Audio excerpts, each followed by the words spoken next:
Good morning, everybody. Welcome to Tuesday's edition of Morning Cup of Hockey presented by Bet365.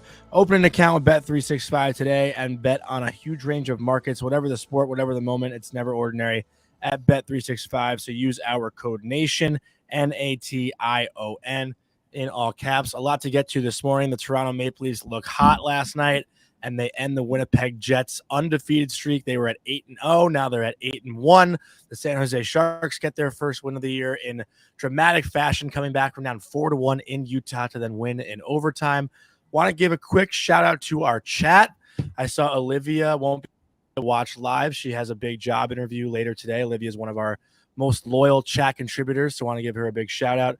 I see a lot of you are active right now. We got Frank Seravalli hopping on in about 5 minutes, so we're going to need the chat today with your questions. We got a hashtag going, Ask Cuppa. So use that hashtag to ask us your questions. We'll ask Frank. We're going to get everyone involved today. Colby, any thoughts before we get going here? No, nothing out of the ordinary, Johnny. I think I don't know why it felt like last night that I guess there was a bunch of 7 p.m. and then 7:30 p.m. starts. Is that kind of how it was laid out last night? It just felt like games were going into intermission like slightly off beat. You know, the thing that I'm always whining and complaining for on our show. Like I felt like I was able to watch a period and then catch like 7 minutes of another period before that one into overtime and into intermission. And was able to get my first viewing of an Amazon Prime game last night. We got ESPN Plus because it was both Canadian teams. There was no American fee that they could pull. So we got a chance to get our first viewing on the Amazon Prime show on that big Canadian game. So, and yeah, the Leafs looked hot, but also like, why are you letting Winnipeg get back into that game, right? Like, why are you keeping the door open? I blame Brian Boyle. He texted me when the Leafs took a 4-0 lead. He goes Leafs with the eyeballs, like they look good. And then literally within a minute, Kyle Connor scored his first goal, and it was 4-1. And then I think Connor scored again, right, a little bit shorter after that. So I'm gonna blame Brian Boyle for getting a little bit cocky. Kyle Connor ended up with the hat trick last night, and Winnipeg got it to within 5-4. It was a pretty scary ending there for Toronto. And I'm kind of curious. I know you're not like a big uniform guy, but I tweeted it last night. It got like mixed reviews. What do you think of the Leafs black uniforms? I think they're sick. I mean, they're not like bad by any stretch of an imagination, but I also just like the original. Yeah, like I think the Leafs have such a classic uniform. They really do. So I saw your tweet. You said they need to wear those more. I mean, I don't agree with you because if you wear those more, then they become less, they lose that sort of, oh, this looks new and cool today. But I think when the Leafs are in their all whites, I just think that white with the blue trim and the blue pants and stuff, like I'm a big fan of that. But I'm also not the biggest fan of how everybody now, like Nashville, like Colorado now wears blue helmets and they use blue gloves and blue pants. Yeah, but they needed to get rid of the black. The black was I liked the black. I liked how it looked with the black. Like I'm not as big a fan as all these teams like going to the super colorful helmets and like more colorful everything. I don't know. Maybe I'm just grumpy, but I don't know. Like when I look at the Avs uniforms now versus what the Avs uniforms were like when we were kids, or even like when I was coming through that organization and playing there, like I thought it looked better.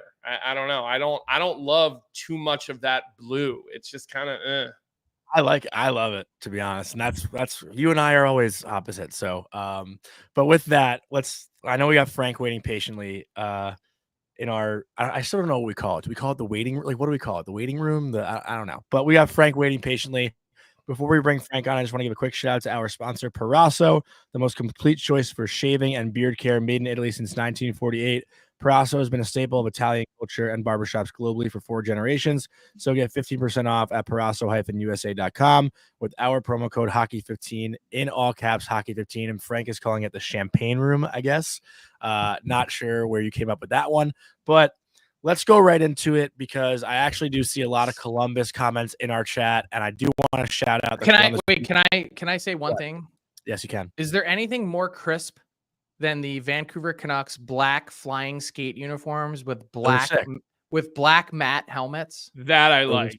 The matte helmets are a very, very nice touch. Okay, just had to get that off my chest. Yeah, those are sick. And I forgot which player I talked to who said they were his favorite uniforms in the league. But I know Catherine is always chiming in about the Blue Jackets, and we never really have much to talk about with the Blue Jackets. So we got to give the Blue Jackets some love last night for their 6-1 win over Edmonton. Although, because it's Edmonton and because it's Connor McDavid, the story out of that game will not be the Blue Jackets winning 6-1. It's going to be how long will Connor McDavid be out for, right? Because that's how the NHL works, and that's how we operate, because that's the best player in the league.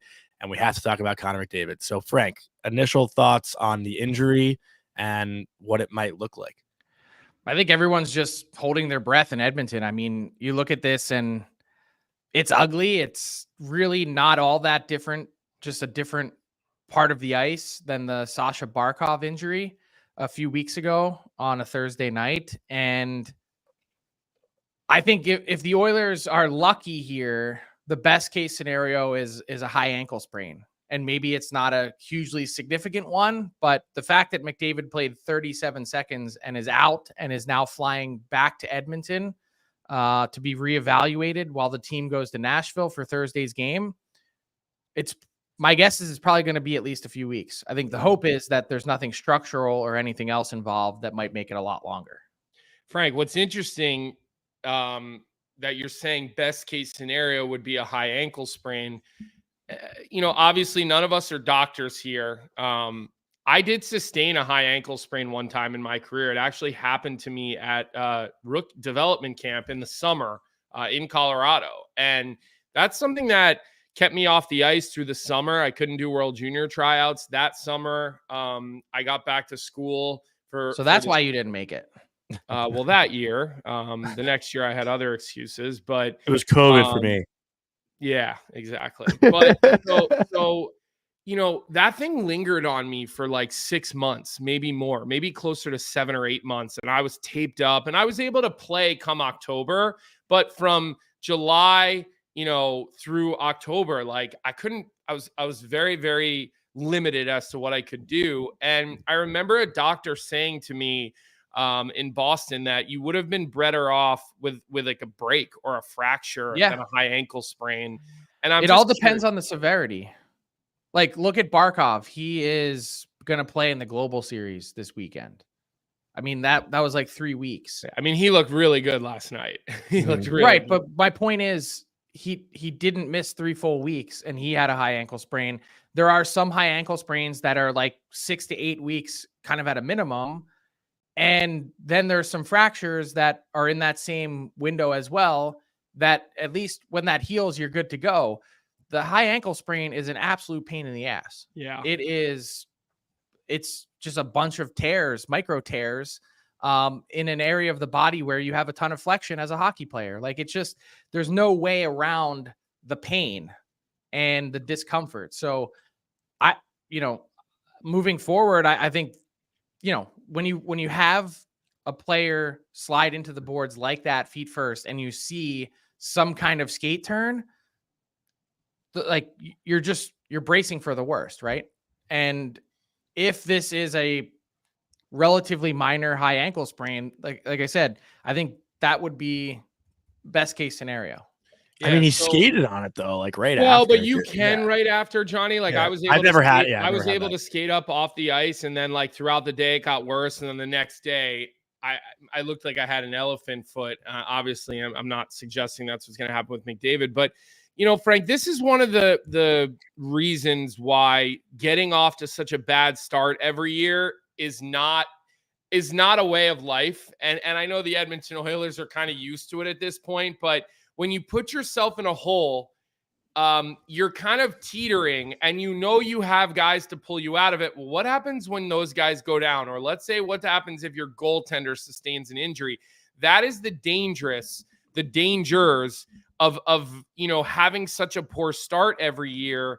And if you're Edmonton, it doesn't look good. I mean, you lose your best player last night, but again, it's another night of mismanaging the puck. It's another night of defensive zone coverage where guys like, Darnell Nurse are getting caught puck watching and the power play wasn't there, for them last night. And I got to tell you, like, we're going to be saying this pretty soon. It's going to get late pretty early. It is for the Edmonton Oilers. Like, I wouldn't be feeling so good about this whole, we're okay with starting out the year. We know where we'll be, especially when you played until late June. This isn't a team that had a long off season. Well, this totally changes the discussion now, right? Because think back to their numbers before last night's game. 2.33 goals per game, 30th in the league. Shooting percentage, 6.8%, 32nd.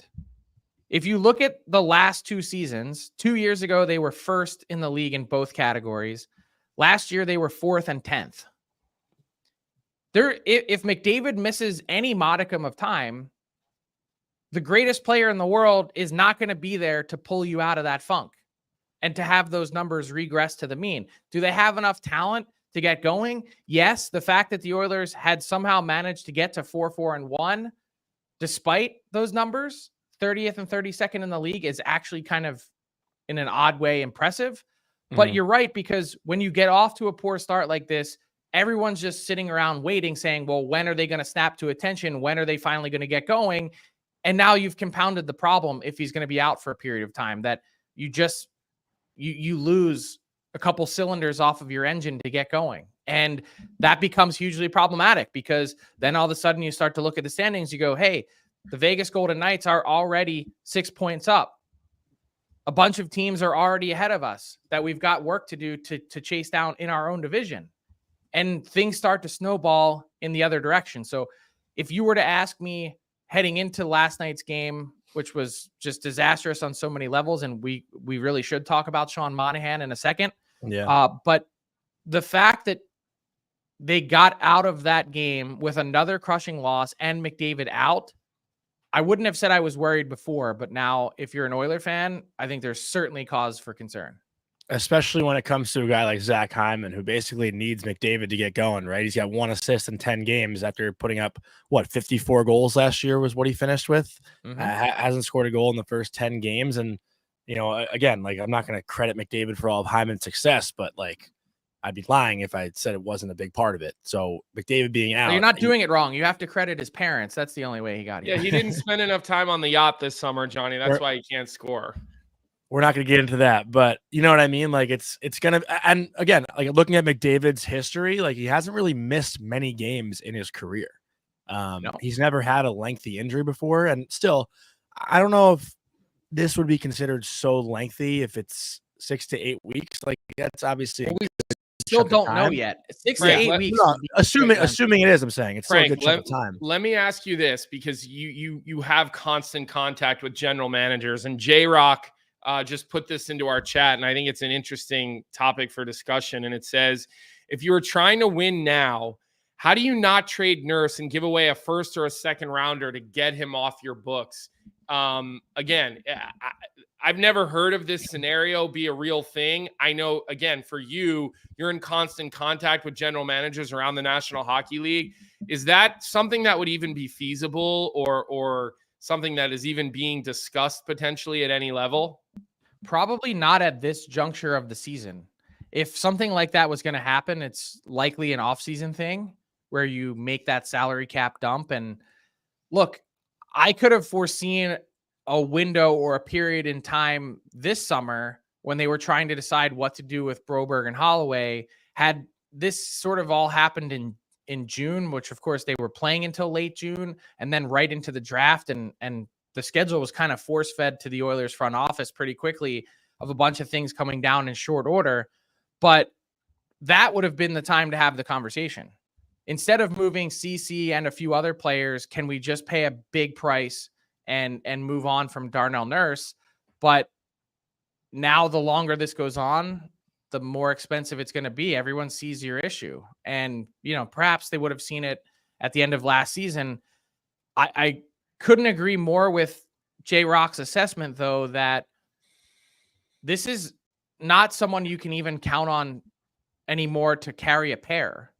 the best thing that you're hoping for if the Oilers is that he's not dragging you down. And at $9.25 million a year, that is hugely problematic. Difficult. It's going to be what's directly in their way from trying to add and compete.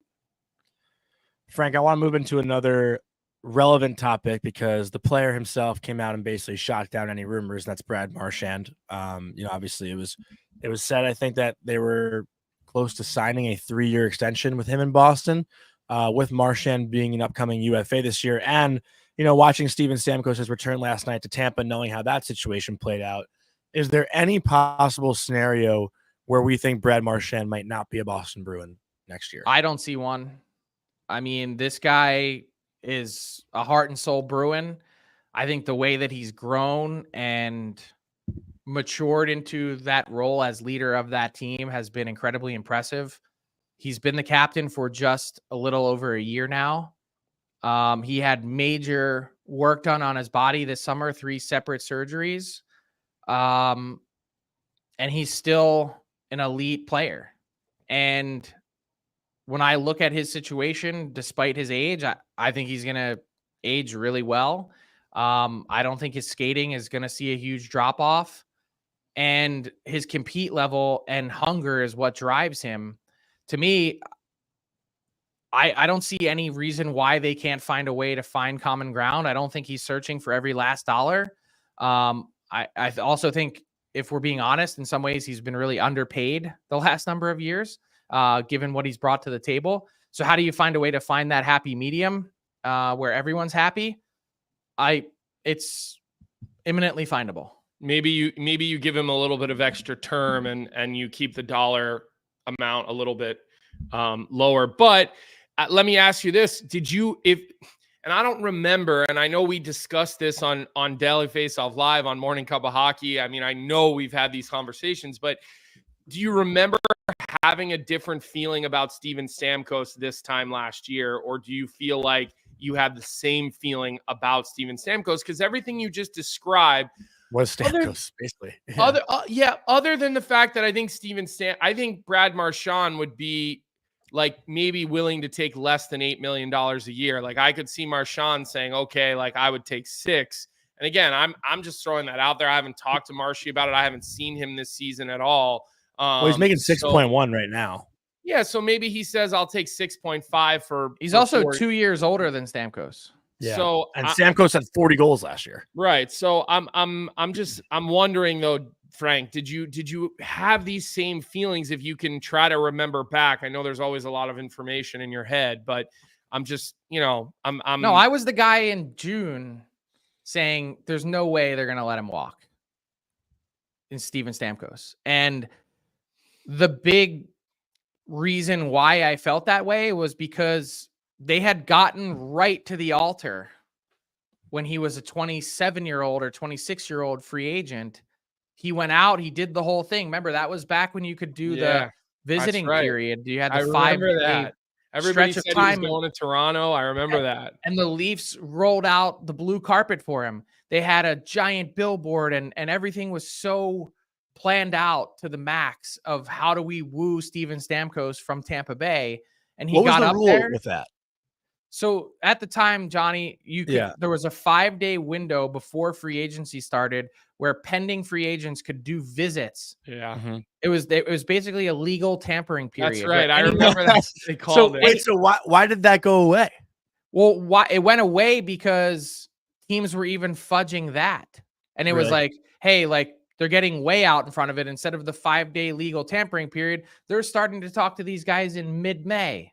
And so they said, well, not only is that not good, but the fact that this negotiation period is extended for so long, the Players Association rightfully felt like that's a lot different than, hey, 12 noon just started and you better make me an offer right now. And, you see those dollar signs start to ratchet up. When teams have more time to talk, they certainly take a more measured approach in terms of how they decide to pay players. So that went away, but Stamkos went through that and was like, oh my God, like this was like way too much. Like I do not want anything to do with going and playing home in Toronto and all the pressure that comes with that. That was a circus. of them trying to woo me. I'm going to stay in Tampa. And so he visited, I think, 5 teams. I actually had this thing at the time I was working at TSN. I created a calculator where you could like pick the team and pick the AAV. And we knew at the time what Tampa had put on the table. And it was like the tax calculator to show how hard it would be for the Leafs or any other team to beat Tampa's offer. And that was sort of like when the tax discussion was really first coming out. I remember that. The thing is, and that's a really long-winded way of saying he had gotten out there. Mm-hmm. He had saw what was available to him and said, no, I'm good. I want to be a Tampa Bay Lightning. That I thought this time around, the Lightning would at least owe it to him for the loyalty that he showed and the 2 Stanley Cups that he helped deliver to say, we recognize you. And by the way, this would be a great discussion point. Is Steven Stamkos the best Tampa Bay Lightning player of all time? I mean, I think it's without a doubt, right? There's some pretty damn good Lightning players over the course of time. But point being, I thought they'd show him and extend him that same loyalty, and they didn't. Yeah. And they lowballed him. The term was low. The money was low. And he's like, at some point, you're not feeling the value. Yeah. And I totally get it. Mm-hmm. Well, his jersey will definitely go next to St. Louis and Le Cavalier. And then doesn't that make last night's ceremony feel a little bit? Now.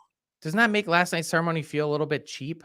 Like you guys made the decision to not bring him back, and this is how you celebrate it. Like it was just kind of no, I know, but yeah, it's like you're getting celebrated by the girl that just broke up with you. Johnny, you're the only one here who knows what that feels like. But like, honestly, how odd is that? It's for the fans, though. Were they supposed to ignore it? Like, it's really for the fans. I mean, it'll be the same thing when Patrick Kane one day gets his celebration after they didn't want him. He went back to Chicago. He did. Yeah, no, but I just mean in general, like they'll do a Patrick Kane celebration one day. I mean, like a full-on jersey retirement, all that kind of stuff. So if I was Stamkos, I would have been filled with rage last night. Like absolute rage. You think you think I'm not good anymore? 40 goals last season? He probably has moved past it and just wants to take I don't know, man. I disagree that he's moved past it, Johnny. Totally. I talk to players in Nashville pretty regularly. I can tell you that I don't think that's the case. All I know is when Nick Paul scored that goal, my original thought was, well, he just saved Steven Stamkos somewhere between $10,000 and $20,000 with that overtime goal. And Stammer had 2 assists. Obviously, he wanted to win, but I did think it was funny. Steven Stamkos was talking about how easy it was to flip his kids from Tampa Bay Lightning to Nashville Predators fans. It took the mascot about 30 seconds. So, all right, Frank, I want to go north of the border here for a second. Wait, we have to, like, Catherine's here. We have to give Columbus a little love. Yeah. I kind of Sean Monahan is is that not one of the best stories in the NHL this season? I also had one more thing about Stamkos last night and that game, but we have like 3 different topics, I guess, that we just brought up. Yeah, so let's go Monahan. Because is there Sean Monahan 9 points in 8 games, 5 goals, given all that's gone on, given what him and the Blue Jackets have been through. To, by the way, slap a few really good teams that have come to Columbus thinking that they're going to walk all over the Blue Jackets. I mean, it's 2 weeks in a row. They thumped the Leafs and then crushed the Oilers. Don't sleep on the Blue Jackets. And who, by the way, I'm here to tell you, are not finishing last in the Metro. They put up 6 against Edmonton. They put up 6 against Toronto, and they put up 6 against Colorado. Like, pretty damn good. They're 4th in the league in scoring right now, I believe. Where'd that come from? What, the 4th in the league? Yeah, I mean, where, like, who they saw are, that yeah. coming? They're 4th in the league in scoring right now, 4.13 goals per game. But their power play needs some work. It's at 16.7% still. Look, this is a team that finished 25th in the league in scoring last year. I did not see them taking a massive step forward in the goal scoring department. No, I don't think anyone did.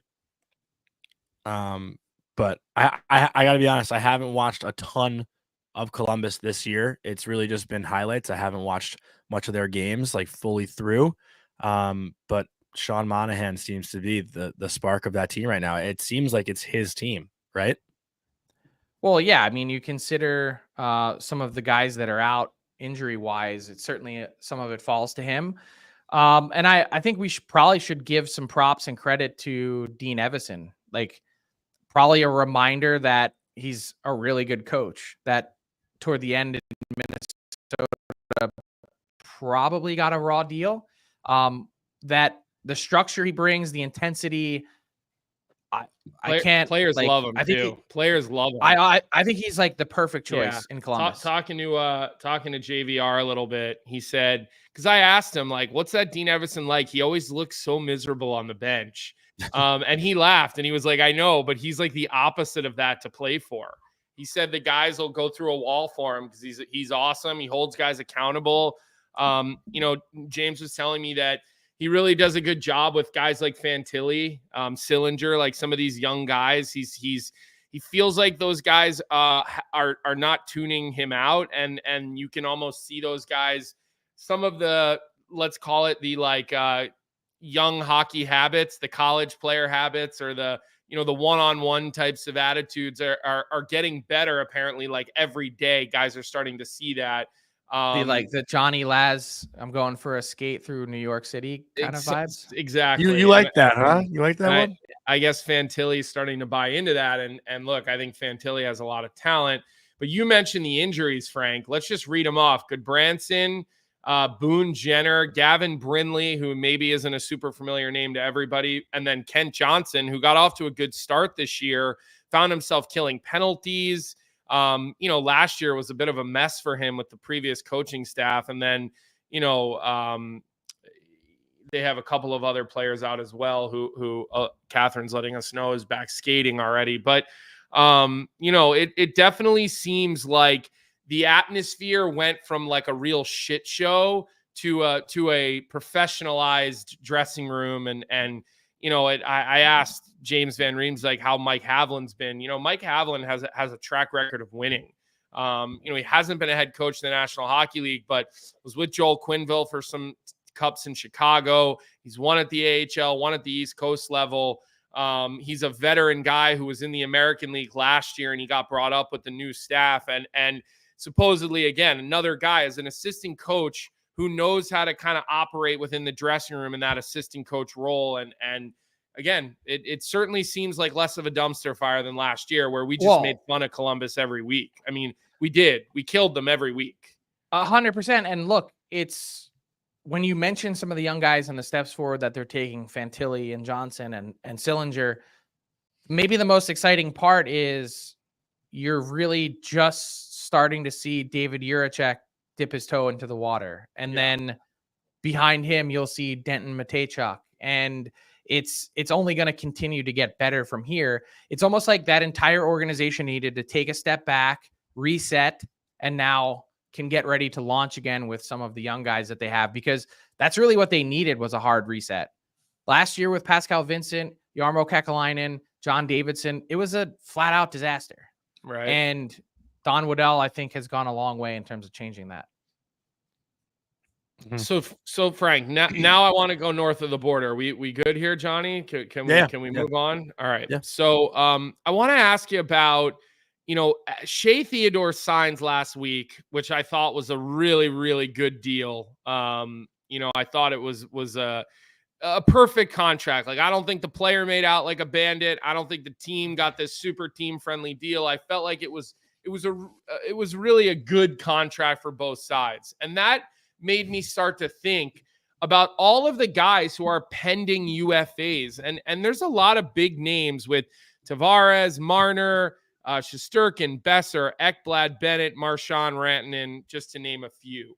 And I wanted to start with Toronto, Frank, and kind of hear from you, where things are at with John Tavares and Mitch Marner, because we are about to get into November. And look, every month those guys get closer to, let's say, the trade deadline or even the new year. You kind of have to wonder what's going to happen in those situations. I mean, we've already talked about Igor Shesterkin a lot. We'll just wait for social media. When you know something new, I know, or you have something concrete, we'll read about it online. But I'm curious with Marner's and Tavares, like how do you see those two situations playing out? Because we just talked about Stamkos, who was a captain who walked. We've talked about Marchand, who's a captain who's going to be a UFA, and we don't think he'll walk, but until it's done, it's not done. What about the two Leafs and the captain, and then, big money Mitch? Where do you see these two guys? How do you see these two situations playing out? Well, the captain is signed for 4 years. His name's Austin Matthews. John Tavares, big game last night, by the way. Did I call him the captain? Did I say that? Yes, you did. Oh, yeah. Old habit. It's okay. Old habit. I get it. He relinquished that. And look, talks are ongoing with the Leafs and Tavares. I don't think anyone's in any rush. Everyone's pretty completely comfortable with this scenario playing out, as far as I understand. Tavares knows. Meaning, I think when you say playing out, you mean getting to the summer? No, I mean just playing on while this is ongoing. Okay. That I think, especially with the captaincy and how that all played out, like that to me is a team and player that are in lockstep. Like I think everyone knows and agrees that John Tavares is taking a pretty big haircut on his pay and will be remaining with the Leafs probably for the next couple years, at least, on a vastly reduced salary, and which will be a win for the Leafs. And especially if you can get production, anything close to, what we've seen to start. And then a win for Tavares. Look, he's $100 million athlete. He's, you're going to add another 15, 18, 19 million bucks, whatever it ends up being. And you continue to play in a place that you're comfortable and at home. When it comes to Marner, there's really nothing new there. The longer this goes on, which I anticipate it will, I don't believe the two sides are talking. You get closer to a point in time when do people start to panic? Do the Leafs start to panic? How could we let this guy walk for nothing? How do we manage this asset appropriately? Mm-hmm. And at the same time, how could we, like, as strong as the declarations were 2 weeks ago about how different of a Leaf team this is, look at their record through the first 9 games through each of the last 5 years. It's like almost identical. Mm-hmm. We've talked before about last week's show, in fact, about how nothing's different until we see something different in the playoffs. It's all about the playoffs. I don't know how you could possibly put yourself in a situation where you've already now committed more term to this same exact team. Like, just look at their blue line now. And I'm not saying it's a bad thing, but for the foreseeable future, your top 4 is set. Now that McCabe's locked up, you've got Ekman-Larsson signed long-term, Chris Tanev signed long-term, and Morgan Riley signed long-term. Morgan Riley is the youngest player out of that group at 30. Yeah, wow. I'm looking at it right now. Like, Ekman-Larsson, 33. Chris Tanev, 34. Jake McCabe, is he 32? Jake McCabe is 31. Okay, he will be 32 when the contract starts. It's a lot of term and commitment, and maybe not a lot of dollars to a defense core that is going to be aging. And the question will be, how severe will that age curve be? So your defense is set. Your 2 goalies are signed and set for next year. Now your forward group, outside of Tavares taking less money but staying, your only other option to actually make a change to this group remains and is solely focused on Mitch Marner. Mm-hmm. How could, if the results are the same, how could you possibly make the argument that this group should come back again? We've been banging our head against the wall for a few years now saying that, but are they actually going to let him walk, though, is the question. Is it less pressure because he's not the GM? Like, he's a new GM. This isn't his guy. But I come back to the asset question. If you don't get something for Mitch Marner, that's a really bad management of assets. But your hands are tied because everybody knows what you want to do. You wanted to trade him this summer. or maybe you didn't really want to trade him, but that was the noise. And I think in a perfect world, they would have traded him. Right. And had he not had any trade protection, he would have been playing somewhere else. When we talked about it, it's complicated when you're looking for that much term and that much dollars and you have protection. It's super complicated. So but all those same complications remain. Like, let's say you got to the deadline this year, and let's say for whatever reason, this team, it's like this. It's a roller coaster all year. Okay. And you said, hey, it's March 7th, Friday, March 7th. It's 12 o'clock. We've got 3 hours until the deadline. We want to trade Mitch Marner. I'm just pure hypothetical. Yeah. He still holds all the cards. There's and if you're him, why wouldn't you go to free agency? You're going to get more money. You know, Vic thinks he's going to take like a very small raise just to save face with Toronto and the Toronto media and the fans. But he'll get his 8 years, and instead of asking for 13 or 12.7, he'll take 12 flat or something like that. He has no leg to stand on to ask for more money than David Pastrnak. And who's going to give him? And here's the thing: what good team, what playoff contender is going to bring him into the mix and think this guy's going to help us get to a Stanley Cup? Well, that's the difference, though. Is I think there's a lot of people around the league who say we just got to get him out of Toronto. He's a hometown kid who wears the weight. It's almost like every time he's on the ice in the playoffs, you feel like he's like thinking about erasing those ghosts, not just for himself, but for the entire franchise. Do you know that yesterday marked 20? It was either 20,000 or 21,000 days since the Toronto Maple Leafs last won a Stanley Cup. Yesterday. It's a long ass time. Yeah. That's a lot of ghosts, a lot of baggage to carry around with you. Frank, we have a lot of, it's coming really from one person, Steve Rosen, mentioning Mikko Rantanen, who we haven't really talked about a lot as far as upcoming UFAs go, but there's no way he's really going to leave Colorado, right? Like, I don't see that happening. I've actually seen some Islander fans saying he's going to go to Long Island, but with Mikko Rantanen, a new developing story like yesterday, Johnny? It's not a new developing on our story. show, Johnny goes, wait, we have a developing story. So I'm sitting there going, oh, what's he reading on Twitter? And he throws something out that he calls a developing story, Frank, that he literally got from our chat. It's called having a little fun, man. Just try it. It's called media literacy. Please learn some. Thank you. It was about Devin Levi being a trade option for Buffalo. Oh, God, he's still banging this stupid drum. No, I was just tell us what you think about Rantanen, Frank, and then I know you got to go. We've kept you for too long as usual. Yeah, I would say me personally, I don't think it's that complicated. Yeah. The best player on your team, one of the best players in the world, makes 12.6 in Nathan MacKinnon.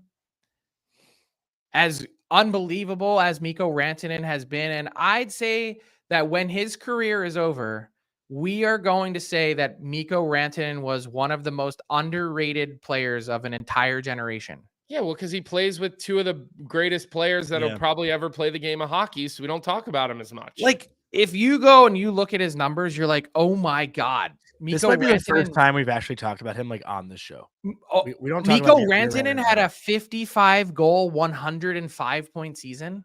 That was like 2 years that's ago, right? like in 10 years, we're going to be like, that is unbelievable when he's like going into the Hall of Fame as a first ballot guy. Mm-hmm. Yeah, it's hard when you got to share air with Makar and McKinnon. It's hard to get any airtime. And he just produces. And by the way, speaking of Marner, and not to rub it in, he gets to the playoffs and his numbers go up. Yeah, it's amazing. How incredible what is that website? What's that website that I've seen? Anytime you tweet a guy's contract, I feel like they tweet right under you with like the projection and if the contract was fair. What's that website called? It's called the username on Twitter is AFP Analytics. Got it. And they have this sort of, go ahead. I'll let you. Well, I was just going to say, but Mikko Rantanen for his career, 99 points in 81 playoff games. That's unbelievable. So To me, say that again? to finish, he has 99 points in 81 playoff games. That's the anti-Mitch Marner. So he goes to the next level. That's okay? like Danny Briere, Keith Primo, like, you know. It's Leon Draisaitl. It's Cale Makar. So the point is, McKinnon at 12.6.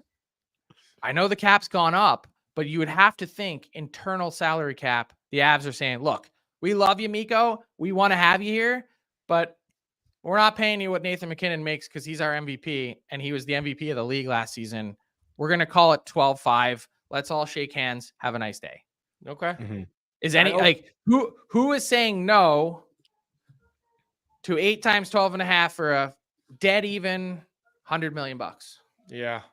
I know who wouldn't say no to that number. Igor Shesterkin sounds like he wouldn't say no to that number either. But well, look, I by think. the way, can I just throw in one like little piece of like I don't know if you want to call it like shade or whatever you'd call it, but there's been a certain media member that's been like really attacking Igor Shesterkin. I saw he's been using the hashtag Rubles Shesterkin. Has anyone seen that? Oh, is that? I don't know. Not naming names here. Just thought it was very odd, making him seem like an absolute greed ball. Are we talking about Rupp? Mike Rupp? No. Okay.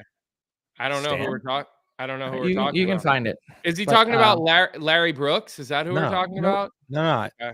No, I'm not naming names. Just saying. I'm always here. Very odd to paint players as greedy. I'm always here to call out. It's not a former player media member, right? No.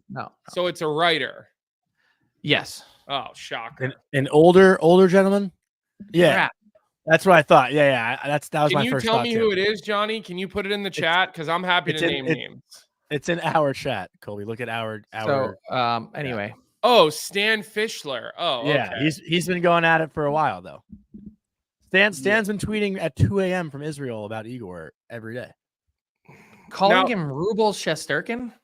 It just seems like that seem like that, and I have seen that might not be hockey related. I pull people when they start saying things like that. I think they're dragging geopolitical affairs into the way they criticize players, which I couldn't disagree with more.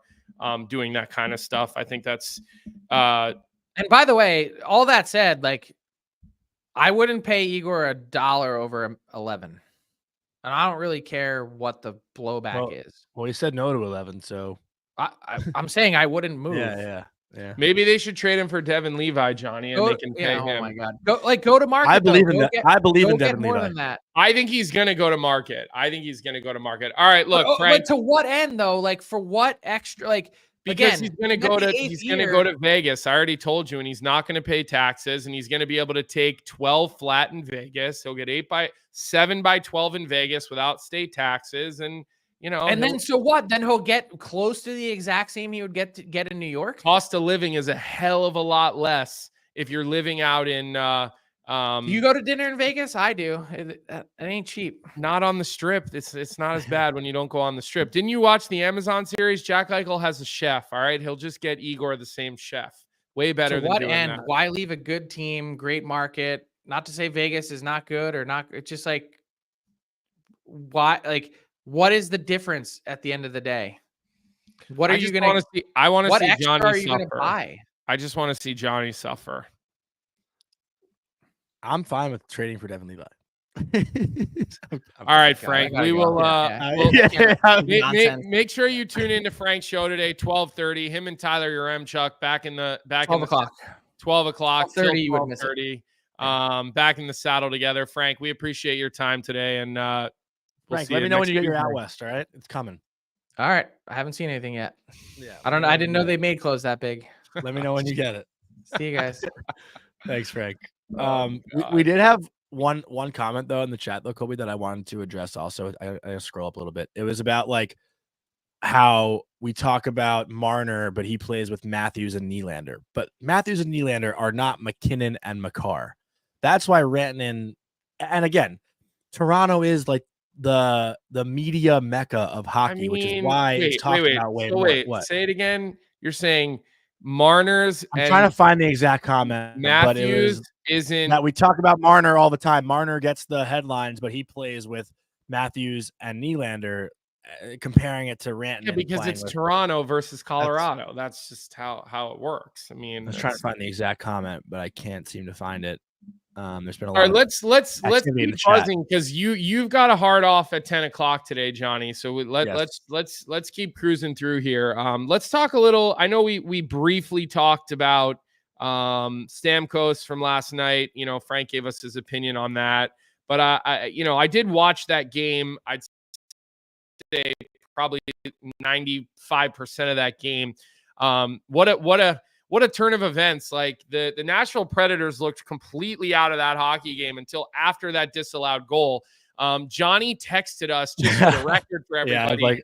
In our group text, he goes, "Oh, this is a goal for sure." So we knew right away this goal would be coming back because you're pretty much 0 for this season with your goal reviews, correct?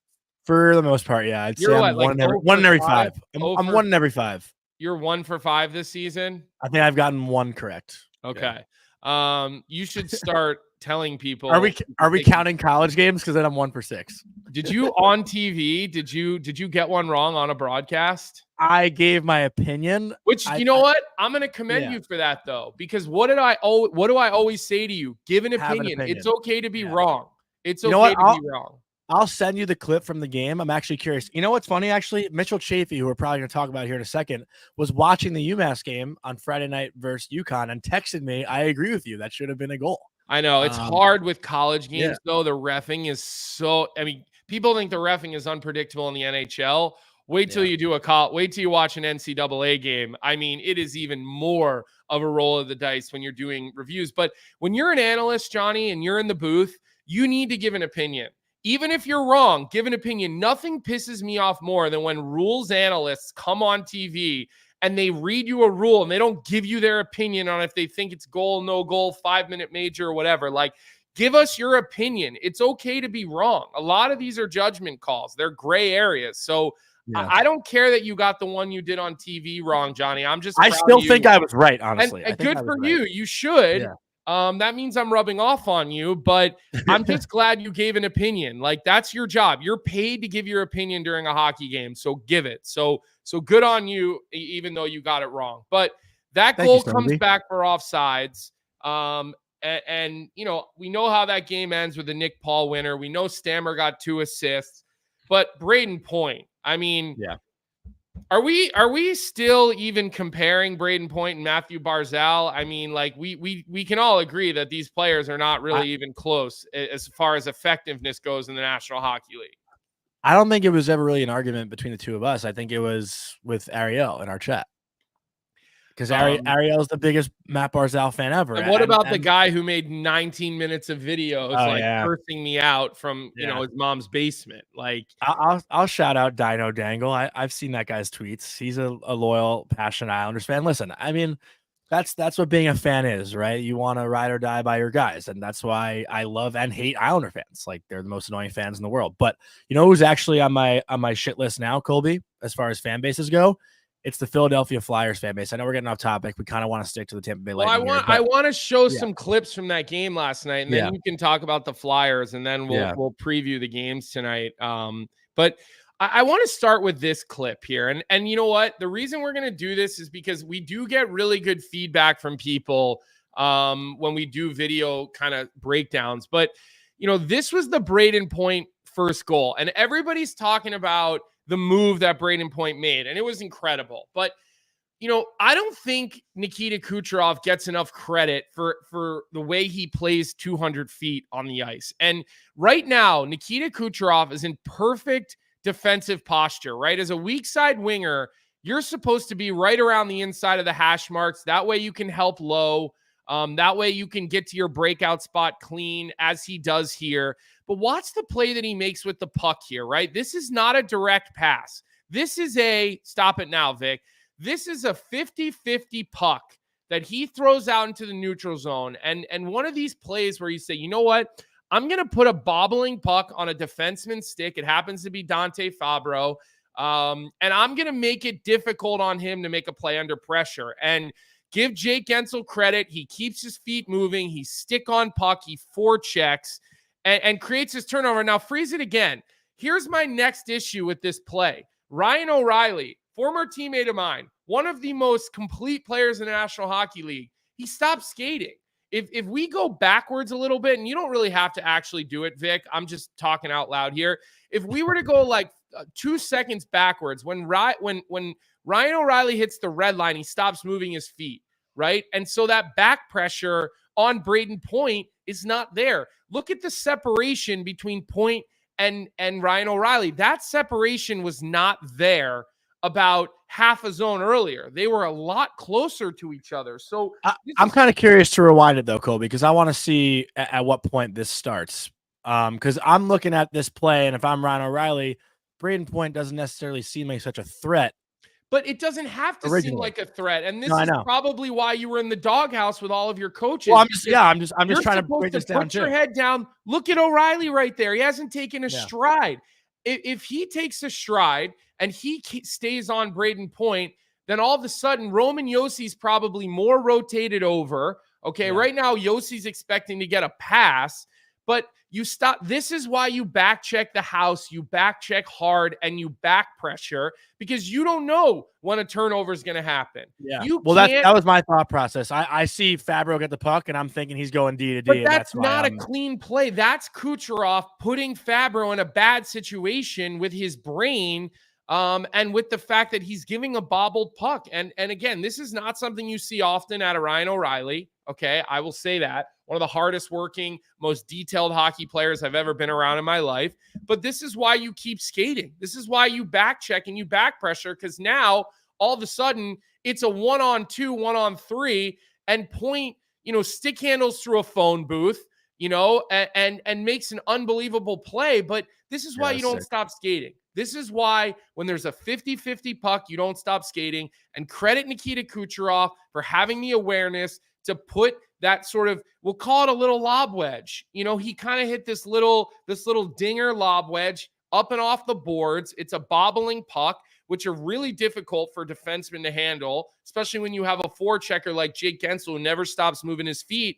And that's the difference between a goal and a no goal in the National Hockey League. Like, that play should have been cut off at the top of the circles, 1-on-2. Point shouldn't have had the opportunity to get in on that. So, Brayden Point was a man among boys. He was dancing last night. We don't need to show anything else because we're running out of a little bit of time here. But Brayden Point will play in the Four Nations Cup and in the Olympics for Team Canada. No doubt in my mind, especially with John Cooper coaching. Why wouldn't he be there? He is, to me, one of the most effective players in the National Hockey League night in and night out. One of the most effective players. I'm not saying he is one of the best players in the NHL, but he is one of night in and night out most effective guys. The way he plays the game, the way he plays his role, the different ways he has success on the ice. There's a reason this guy does this year in and year out. There really is. You want to hear an interesting stat? In the last three seasons, just looking at point totals, so going back to 2022-23 when the NHL season started, Brayden Point is tied for 14th in points with 194 in 172 games, 103 goals in 172 games. He's tied with Sidney Crosby. He's 1 point back of Mitch Marner, but he's actually tied with JT Miller as well. But I think that's so under the radar that he's, in the top 15 in point getters in the last 3 seasons. It just shows a lot of consistency, and having 103 goals in 172 games. Let me see where that ranks amongst all the players. He might be first in the last 3 years. Let me just click on the goals here. It's more to me though. The points are third. great. He's third behind Pasternak and Matthews in the last 3 years. The points Pretty are great, impressive. but it's the points plus everything else. You could have Brayden Point on your first line or your fourth line, on your first power play, on your first penalty kill. Like, this is a guy who literally will do anything and everything for your team when it matters. He's a dash 7 though. Hard. He's a dash 7 when it's hard. So, I wanted to point that clip out because I did see a number of things there that, again, uncharacteristic for Yossi to get beat like that, uncharacteristic for O'Reilly to make that play, but just such a heads up smart play there by Kucherov. Not every pass has to redirect, right? Like Cooch knew exactly what he was doing there. Brian Boyle, we know what Brian Boyle, who we had on the show yesterday, thinks of him. So, just an unbelievable play, Johnny. And again, I know we're starting to trim low on time. I don't know if you want to just skip over Buffalo and Florida. That game got out of hand pretty quick last night. Yeah. Buffalo definitely wanted to shout out the Blackhawks though, and our push. boy Pat Maroon for the big win last night in Colorado. He was fired up last night. I was texting him a little bit. We're trying to get him on the show tomorrow. We might have, if things do work out, we Johnny, could have a twofer tomorrow. I'm hanging on to hope. Let me make one statement about the Chicago game. And I actually put this on Twitter. And I want everybody to remember this, because I will stand by this. Alex Vlasic will be on Team USA on the Olympic team in 2 years. I will bet that happens. I am so confident in this player. Watching him last night, talking to the GM in Chicago, talking to the coaching staff in Chicago, he is going to be on the U.S. Olympic team. He's currently on their radar without a doubt, but this guy has become a Jacob Slavin type of player. Now he's young and he still makes a little more mistakes, but his reads and his ability, he's playing on the second power more play, offensively gifted, first penalty kill, his skating, his belief in him, when it gets to the level of his talent, his own belief in himself, he will be on the U.S. Olympic team as maybe he'll be their 7th D, but he will be on the U.S. Olympic team in 2 years. I mark my words on that one. Did I put that in your head last night or no? No. Okay. I complimented him a lot last night, but he played great last night. But let's get to our bet of the day. Our bet of the day did lose last night. We took the Nashville Predators money line just based on emotion. Tonight we're doing a bet that I feel like no one loves to watch or support. We're going with the Anaheim Ducks and the New York Islanders under 6. Betting unders obviously is never the most fun because you want to root for goals. But we're talking right now about 2 of the bottom 4 teams when it comes to goal scoring. The Islanders are averaging 2.50 goals per game, and the Anaheim Ducks are averaging 2.25 goals per game. So these teams are both struggling to score. I mean, Anaheim has shown it on this road trip thus far. They had a hard time scoring against the Rangers. They had a hard time scoring against the Devils, and Ilya Sorokin should be the starter in net for the Islanders tonight. And he's off to a pretty hot start after his back surgery this summer. Obviously, it was a big bounce back year for Sorokin as well, because last year was very disappointing for him. But I'm not going to lie, he's putting up like what could be Vezina numbers right now to start this year. Obviously, it's a small sample sale. But if Islanders are going to be happy, Islander fans are going to be happy about one thing right now, it's Ilya Sorokin's play. And then Lucas Dostal in Anaheim has looked pretty strong for the Ducks as well. We're counting on those teams to not score many goals tonight. So we're going under 6 in that game at -120 on Bet365. There's 7 games tonight: Philly at Boston, St. Louis at Ottawa, Anaheim at the Islanders, like we just mentioned, Seattle at Montreal, Minnesota at Pittsburgh, the Rangers in Washington, and the Kings in San Jose. One thing to highlight is that it probably will be Marc-Andre Fleury's last game in Pittsburgh. So if you're looking for another game to watch, as far as emotion goes, I'm sure that will be a very emotional night in Pittsburgh. Colby, looks like you have a thought. A lot of games tonight, not a lot of great games, to be honest, other than the New York Washington game, which, obviously you'll be called back up. But I mean, this is a big test for the Caps, and, Jeremiah, we're going to find out. It's the Jeremiah divorce game. We're going to find out if the Caps are for real. I think they are for real. I really do. I think they are for real. I don't know. I still think New York is a better team. I think New York with their goaltending situation is top of the echelon this year in the National Hockey League. But I will say this: I'm looking forward to this game because these games always seem to be physical. If Rempe is in the lineup and Tom Wilson is Tom Wilson, and this could be a really entertaining regular season game on a slate where There's nothing else that really jumps off the table at me tonight that I think looks like it could be really entertaining. So yeah, I will be dialed in on that New York Washington game tonight for sure. Johnny, we did have a question in the chat before we say goodbye to everyone from Jay Grebby. He wanted to know if Vlasic is like ahead of Keandre Miller or better than Keandre Miller. I don't even think it's close. I don't even think they're remotely the same type of player. And I think you're talking about a guy who's a true top pair defenseman in Alex Vlasic versus Keandre Miller, who's not a top pair defenseman in the NHL. Like I don't look at him as a top pair. He's playing top pair right now with Fox. Yeah, but his D partner has been Jacob Trouba for the majority of his career.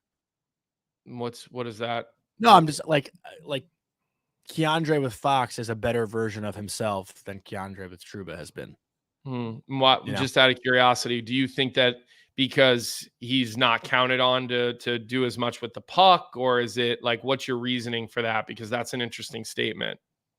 What count on to do as much of the puck in regards to what with Trouba? Well, you're saying Keandre is a better version of himself with Fox as compared to Trouba. So like I think Trouba has been in the previous seasons, Trouba's been a bit of a liability defensively, and Keandre has been caught on odd man rushes, defending a 2-on-1 or a 3-on-1 when Trouba pinches and tries to throw a hit. Keandre is there to back him up. Fox doesn't really do that as much, and Keandre is not getting himself into as many difficult situations that he had in previous years. Also with Fox, I think Fox allows Keandre to get more space offensively, because when the opponent wingers are focused on Adam Fox, it gives Keandre a little bit more space when Fox can make a little head fake and find Keandre with some time and space. But I haven't really seen that much offense out of Keandre Miller yet this year. So like, again, I probably need to watch Vlasic a little bit more. Like, for the record, I don't think Alex Vlasic is an offensive guy. I think he's a Jacob Slavin. I don't look at Jacob Slavin as an offensive guy. He's a premier shutdown guy who could play on your second power play, who can move the puck very well, who can jump in the play, but it's not necessarily their game. By the way, that was a completely reasonable and well thought out response to that question. I really wanted to know what you were thinking there, because as you know, I don't like surface level, statements. I'm always going to say, explain it. I that made complete sense what you said, by the way. NYR Marine, who loves to get on me, is actually agreeing with me. So that's how I know I said something good. So thank you guys for that. Appreciate that. Yeah. But no, I also full transparency. Like, I didn't tune into many Blackhawks games last year. Once Bedard got hurt, I stopped paying any attention to them. This year I'm paying a little bit more attention just because Pat comes on our show. Like, I watched most of their game last night, and right from the jump, Vlasic looked great last night. Had a really beautiful assist to, I think, Kurashev, who scored that first goal. But, he's a guy that I'll definitely watch more closely this season as opposed to last year. So I think by the end of this year, I can give you a full answer on that argument.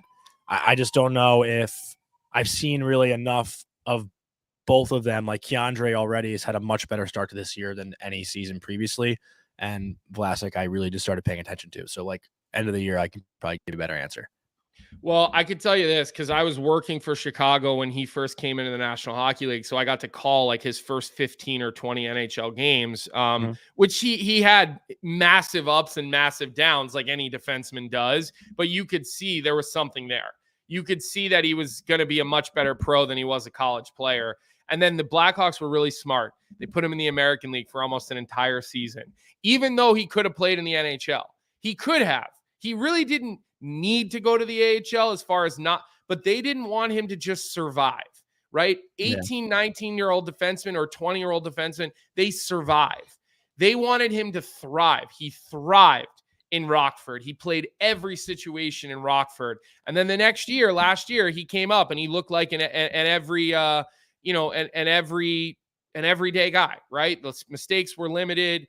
The game was rounded. He was used to playing in all situations. And now, like last night, he played 24 and a half minutes against the Colorado Avalanche. I think Seth Jones might have played 30 seconds more than him, and they both played 24 and 25 minutes. So, again, I think it'll happen. I like Keandre Miller as a player. I like him as a guy, too. I got to meet him a couple times when he was at Wisconsin, did a couple interviews with him. I just don't think we're talking about the same caliber level of players. I don't think Keandre Miller is a bubble player for Team USA. I just don't think he's at that caliber at all.